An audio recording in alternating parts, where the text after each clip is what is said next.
Setelah saya timbang-timbang, informasi bahwa MK akan mengembalikan sistem pemilu legislatif menjadi proporsional tertutup lagi harus diketahui publik. Inilah bentuk transparansi, inilah bentuk advokasi publik pengawalan terhadap putusan Mahkamah Konstitusi. Kita paham sekarang di tanah air, jika tidak menjadi perhatian publik, maka keadilan sulit untuk hadir. No viral, no justice.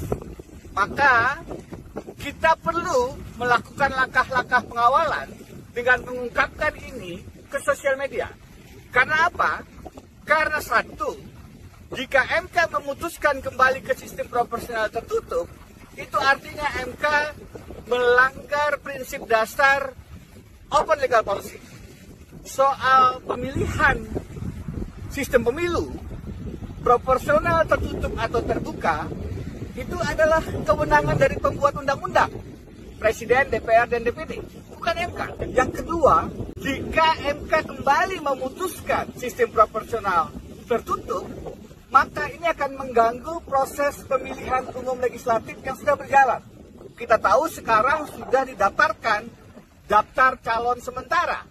Maka jika di tengah jalan ini dirubah, tentu akan mengganggu partai-partai politik karena harus menyusun ulang dan tidak tertutup kemungkinan para calon anggota legislatif mundur karena mereka tidak ada di nomor jadi, nomor jenggot yang mengakar ke atas, bukan nomor di bawah di akar rumput.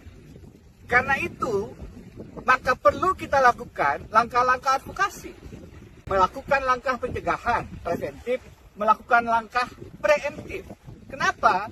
Karena saya khawatir Mahkamah Konstitusi punya kecenderungan sekarang dijadikan alat untuk strategi pemenangan pemilu. Putusan 25 Mei kemarin memberi pelajaran ketika MK memberikan gratifikasi jabatan 1 tahun kepada pimpinan KPK yang bermasalah secara etika. Tidak ada dasar hukum yang kokoh di sana.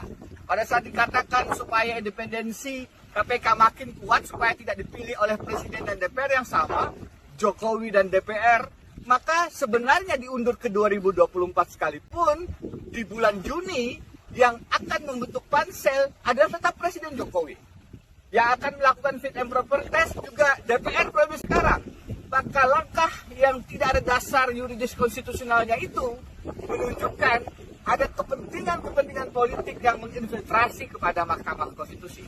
Karena itu, kita harus membantu menyelamatkan MK dengan mengingatkan jangan masuk ke wilayah sistem pemilu yang merupakan open legal policy, yang merupakan kewenangan Presiden, DPR, dan DPD dalam proses legislasi parlemen.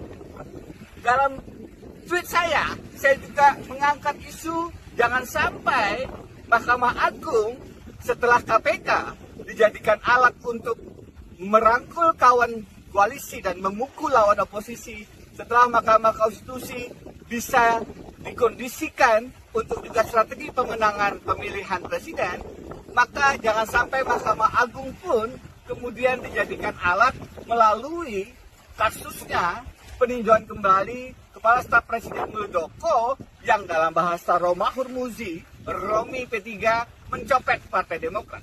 Tidak ada dasar sama sekali bagi KSP, Kepala Staf Presiden Muldoko, orang istana, staf Presiden Jokowi, melakukan langkah-langkah bahasa Romi pencopetan Partai Demokrat. Kita ingat bagaimana Ibu Megawati dikuyo-kuyo di zaman Orde Baru, Megawati PDI, diambil alih hampir oleh PDI Suryadi meskipun melahirkan PDI Perjuangan. Jangan sampai rezim ini tidak belajar pada sejarah. Jangan sampai kedaulatan partai diganggu-ganggu oleh pencopet yang sayangnya ada di lingkaran kekuasaan istana. Mari sama-sama kita kawal putusan MK agar tidak keluar MK-nya menjadi putusan-putusan strategi pemenangan pemilihan umum legislatif.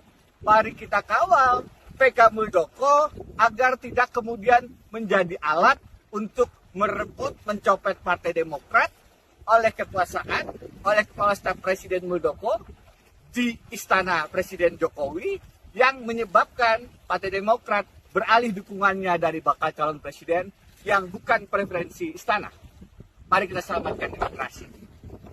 Dari Port Ellington, Melbourne, kita suarakan keadilan bagi Indonesia. Saya Deddy Indrayana. Assalamualaikum warahmatullahi wabarakatuh.